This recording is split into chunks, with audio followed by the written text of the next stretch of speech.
Assalamualaikum warahmatullahi wabarakatuh. Selamat berjumpa kembali bersama saya Niswatul Qanaah dalam mata kuliah Statistika Lingkungan. Sebelumnya kita sudah belajar tentang statistika inferensi ya. Jadi statistika inferensi itu bisa ada dua jenis. Yang pertama estimasi parameter, yang kedua uji hipotesis. Di mana keduanya digunakan untuk pengambilan kesimpulan atau keputusan. Nah, pada pertemuan kali ini kita akan belajar tentang jenis-jenis uji hipotesis atau statistika inferensi untuk data yang parametrik. Jadi beberapa uji parametrik. Jadi uji parametrik ini digunakan untuk data yang skalanya interval atau rasio. Ya. Nah, untuk uji yang akan kita bahas ada 4. Yang pertama PERT-T-test, yang kedua Independent T-test, yang ketiga ANOVA, dan yang keempat Chi-square test. Jadi keempat uji ini yang paling sering digunakan untuk penelitian di berbagai bidang. Ya.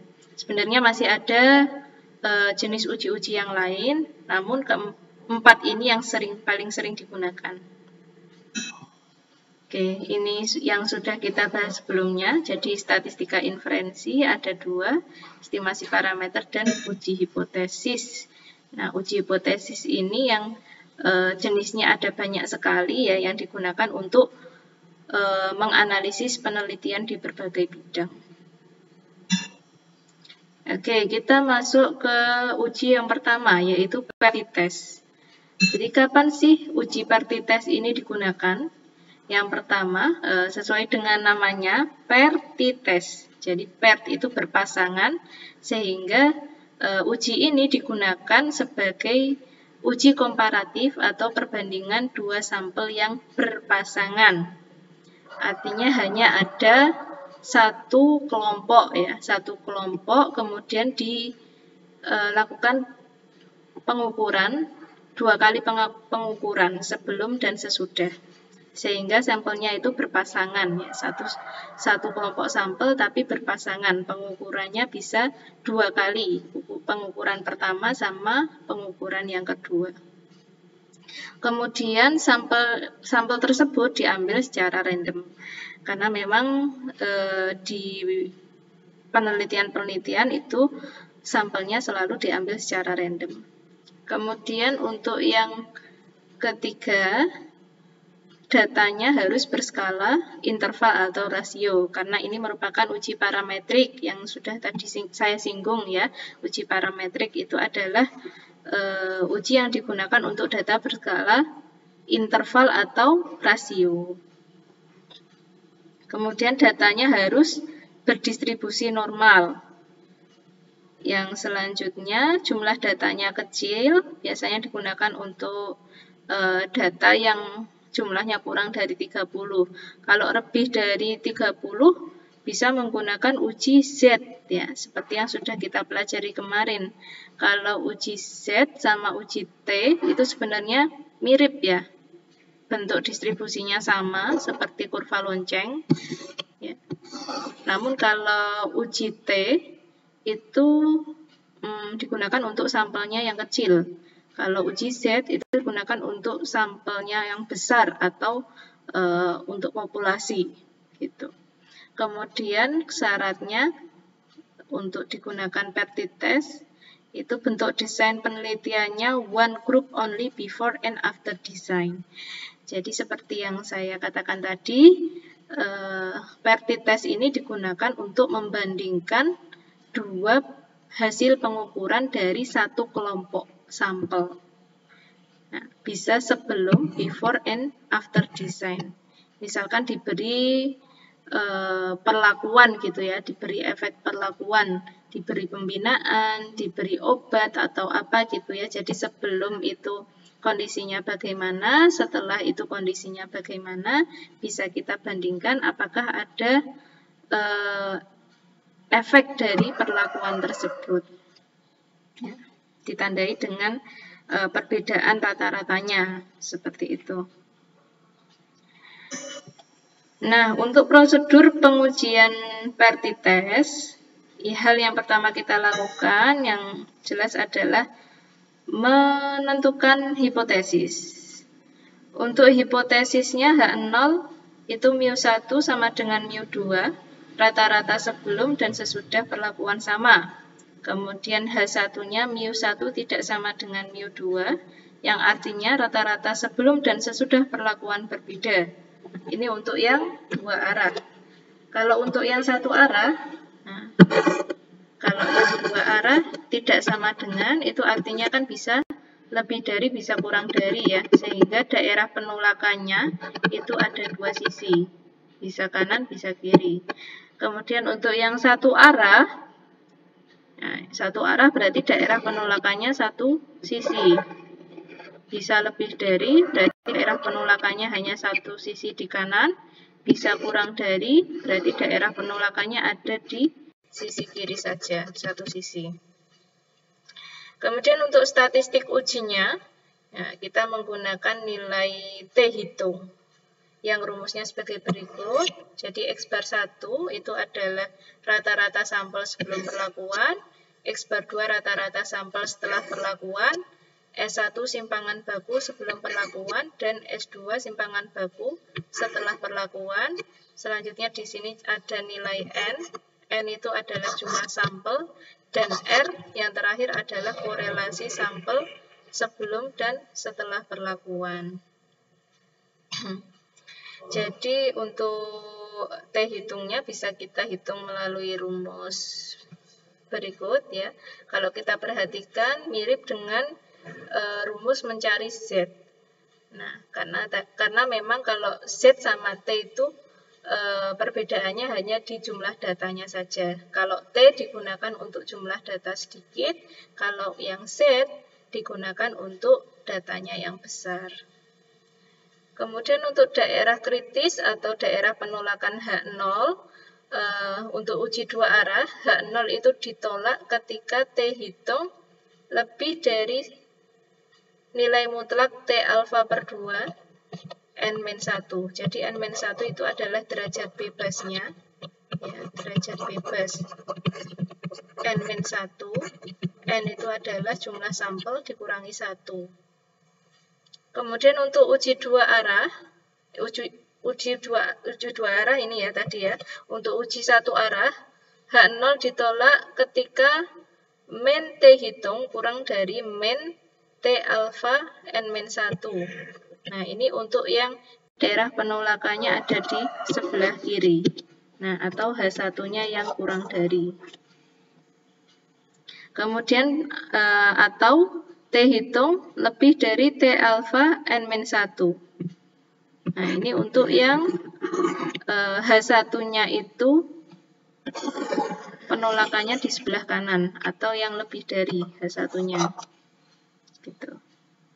Nah, yang perlu diperhatikan juga di sini menggunakan alfa per 2 untuk yang dua arah karena dibagi dua, kanan sama kiri. Kalau yang satu arah itu hanya alfa saja karena hanya satu arah daerah penolakannya. Oke. Nah, bisa juga daerah kritisnya itu dilihat dari nilai p-value-nya itu yang kurang dari alfa. Oke. Saya lanjutkan, langsung masuk ke contohnya. Nah, misalkan di sini seorang trainer ingin melihat apakah pemberian materi tentang lingkungan meningkatkan pengetahuan peserta terhadap lingkungan. Jadi trainingnya itu temanya tentang lingkungan gitu ya. Jadi trainernya pengen tahu apakah setelah dilakukan training itu bisa menambah wawasan peserta atau tidak gitu ya, dapat meningkatkan atau tidak. Jadi dilakukan pendataan kepada 20 peserta training dengan nilai pretest dan posttestnya itu antara 0 sampai 100. Datanya sebagai berikut: pretest, posttest kepada 20 peserta. Jadi 20 peserta ini adalah berpasangan ya, artinya sama gitu ya. Perlakuannya sampelnya sama, orang-orangnya sama. Nah, dilakukan 2 kali pengukuran pretest sama posttest sebelum dilakukan training dan setelah dilakukan training. Nah, si trainernya pengen tahu apakah training tersebut bisa meningkatkan atau tidak gitu ya, atau sama saja. Nah, sehingga untuk kasus ini hipotesisnya H0 sama dengan mu1 atau mu2, yang artinya rata-rata nilai post-test dan pretest sama. Sama saja antara pretest sama post-test. Kemudian H1-nya berarti mu1 lebih dari mu2, yang artinya rata-rata nilai post-test lebih besar daripada nilai pretest. Nah, ini harus kita susun ya. Untuk mu1 lebih dari mu2, itu nanti nilai posnya kita taruh di depan, karena mu1 itu adalah yang miliknya pos ya. Post-test lebih besar, kemudian mu2 ini adalah miliknya yang pretest. Nah, selanjutnya bisa kita langsung menyelesaikan pengujian ini menggunakan SPSS.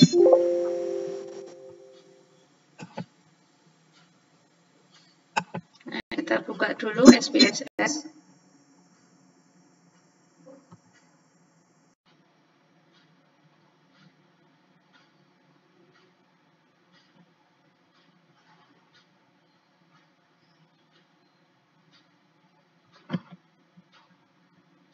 Oke, kalau sudah, karena di sini datanya itu tidak bisa langsung di-copy ya, dari PPT ke SPSS itu tidak bisa langsung di-copy, sehingga kita copy data ini ke Excel dulu. Jadi kalau dari Excel ke SPSS baru mau.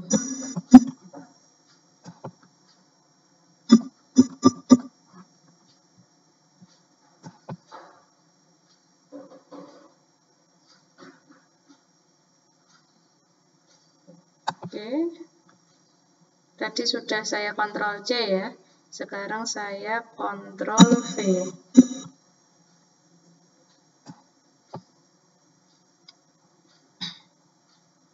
Sudah saya Ctrl V, ini sudah muncul datanya. Karena tadi mu1-nya itu post-test ya, jadi kita taruh di sebelah kiri. Kita taruh di sebelah kiri. Ya, post-test pretest. Ini juga post-test. Kita taruh sebelah kiri. Nah, seperti ini. Selanjutnya kita pindahkan ke SPSS. Ini nomornya. Nah, di data view kita tab-nya ya, diperhatikan data view. Kita bisa masukkan datanya. Nah, klik kanan, paste.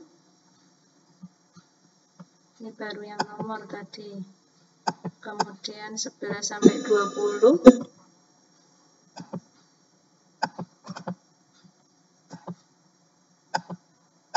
Nah, selanjutnya pretest sama posttest. Posttest dulu kita masukkan. Posttest.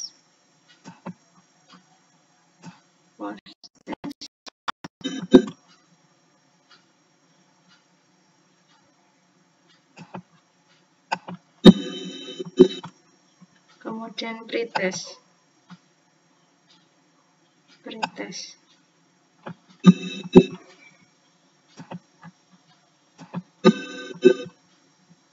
Pretest. Pretest. Nah, selanjutnya kalau kita sudah selesai memasukkan data, kita klik tab variable view. Nah, di sini var 0001 ini tadi adalah nomor ya, nomor pesertanya, kita tulis no aja, name-nya. Kemudian variabel yang kedua itu tadi adalah nilai post-test.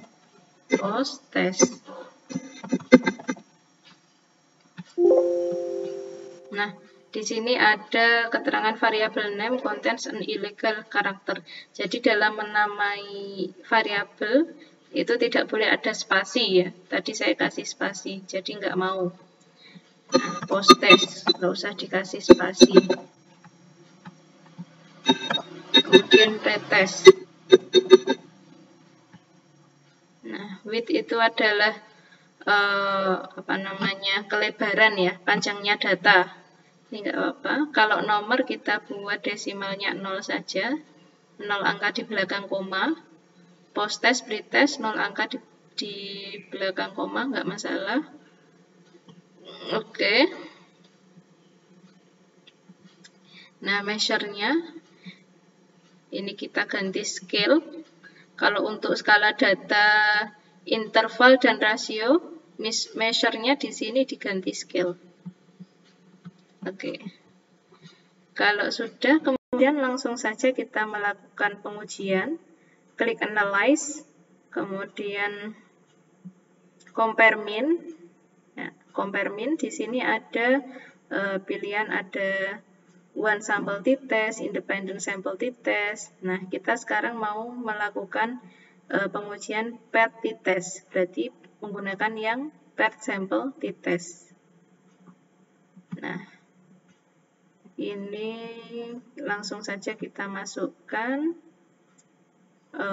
variabel satunya posttest, variabel 2-nya itu pretest, dan kita klik option, exclude case, analyze by analyst. Oke, kita continue saja, terus kita klik OK. Oke, ini outputnya seperti ini. Yang pertama itu adalah deskriptifnya, jadi ditampilkan deskriptif datanya, rata-rata posttestnya itu adalah 75,5, rata-rata pretestnya 59,0, jumlah datanya masing-masing 20, standar deviasinya S-nya ya berarti S-nya 6,6 untuk posttest, untuk pretestnya 8,2. Nah, ini standar errornya untuk pengujian. Terus untuk korelasinya antara posttest dan pretest sebesar 0,85. Ini korelasinya positif dan korelasinya itu besar ya. Korelasinya itu 0,85 dan signifikan karena kurang dari alfa. Kalau kita pakai alfa 0,05, nah ini berarti korelasinya signifikan. Kemudian selanjutnya di sini pengujiannya paired sample T-Test untuk pengujian dua arah ya. Untuk pengujian dua arah itu signifikansinya atau p-value-nya sebesar 0,00, derajat bebasnya 19,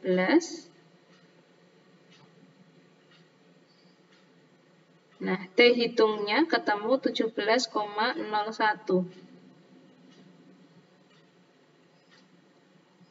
T hitungnya 17,01, kita lihat di tabel ya, ini kan tadi pengujiannya satu arah. Pengujiannya satu arah,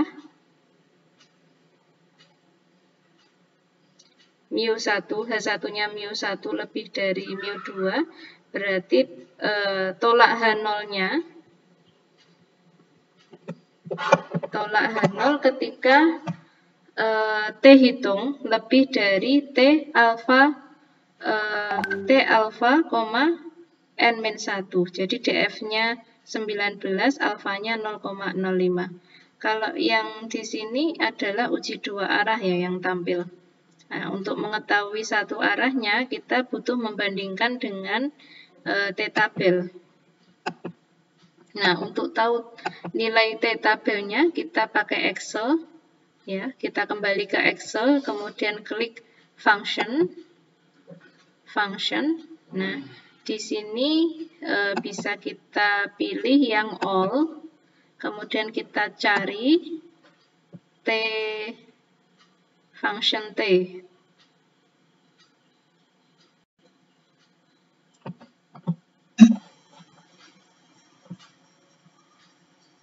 Nah, ini ada T distribusi yang rectile ya, karena kita satu arah yang rectile.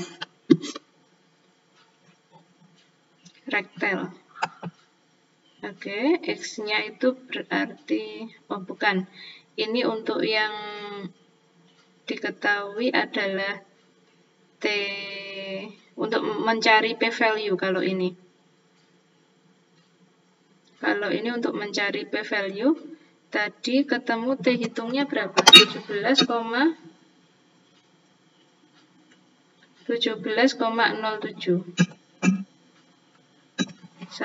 Kemudian derajat bebasnya 19. Kita klik OK. Nah, ini p-value untuk uji satu arah yang rectile.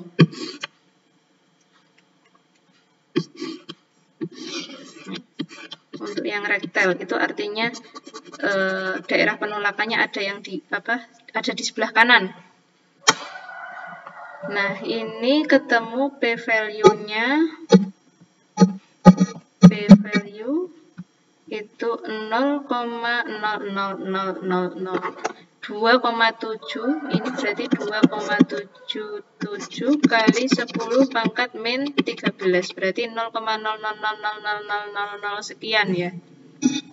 Sehingga bisa dikatakan p-value kurang dari alfa.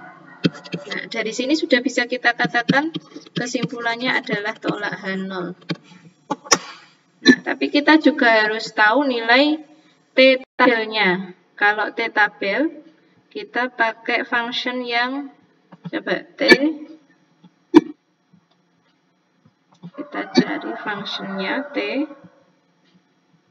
Oke, tadi kan pakai ini ya, T distribusi, yang dibutuhkan nilai T hitung sama derajat bebas, degree of freedom.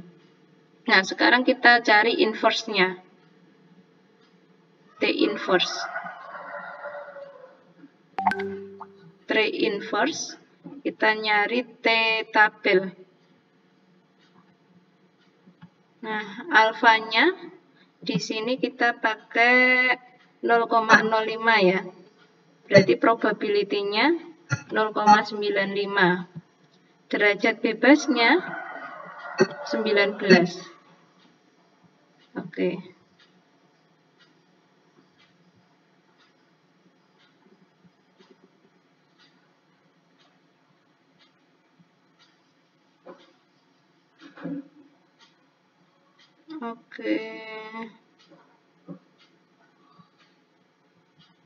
Ketemu T tabelnya, berarti ini T alfa ya. T alfanya 0,05, T alfa N-1-nya 19. Ketemu T tabelnya 1,72. Sehingga T hitungnya 17,7 itu lebih dari T alfa N-1. 17,7. Benar nggak sih tadi 17, berapa? Ya benar, 17,07. 17,07 itu lebih dari 1,729. Nah, sehingga ini keputusannya juga sama, tolak H0. Kalau keputusannya itu tolak H0, berarti kesimpulannya di sini adalah H1. Artinya mu1 lebih dari mu2. Atau rata-rata nilai post-test lebih besar daripada nilai pretest. Dengan alfanya 0,05.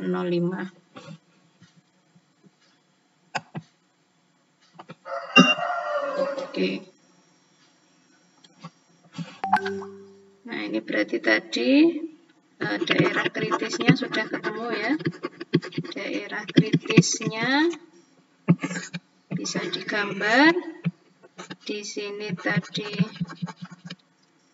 nilai alfanya itu kita pakai 0,05, alfa sama dengan 0,05. P-value-nya ada di sini ya, di paling kecil banget. Nilainya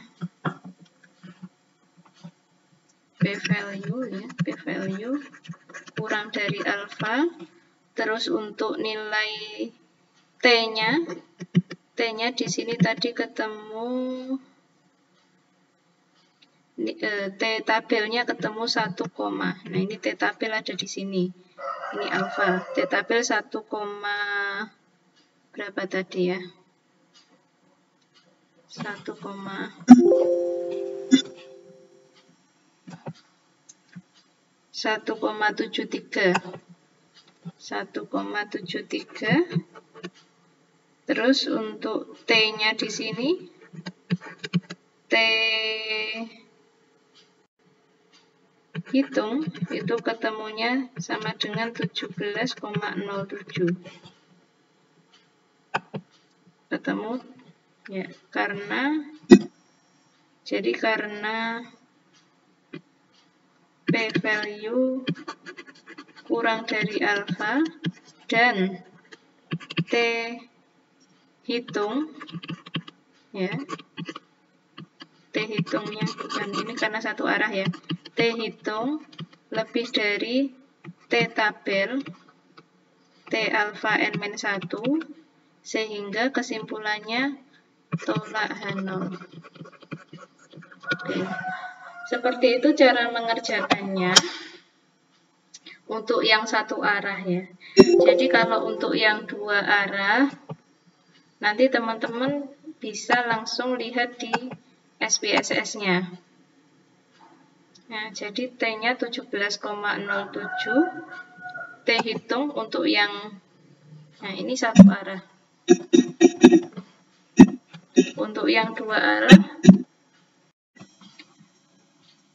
untuk mencari nilai T tabel yang dua arah, nah ini kan satu arah ya. Satu arah itu tadi kita mencarinya dari sini, dari kurva ini. Probability-nya diambil yang 1 min alfa 0,95. Kalau misalkan ini kita ganti 0,05, nah berarti nilainya min 1,729. Nah, kalau 0,05 kan berarti di sini. Nah, nilainya min 1,729. Kalau di sini 1,729. Nah, jadi untuk nilai di Excel probability T inverse itu diisi 1 min alfanya. Kalau kita menggunakan alfa itu 0,05, berarti kita masukkan nilainya 0,95. Sehingga ketemu T tabelnya 1,729. Kemudian kalau untuk yang dua arah bagaimana? Nah, kalau yang dua arah kita menggunakan function berikut. Ya. Nah, coba saya ulangi yang dua arah. Nah, kita cari function T.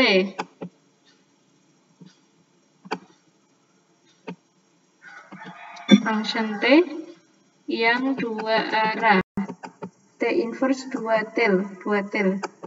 Nah, probability-nya itu diisi alfanya.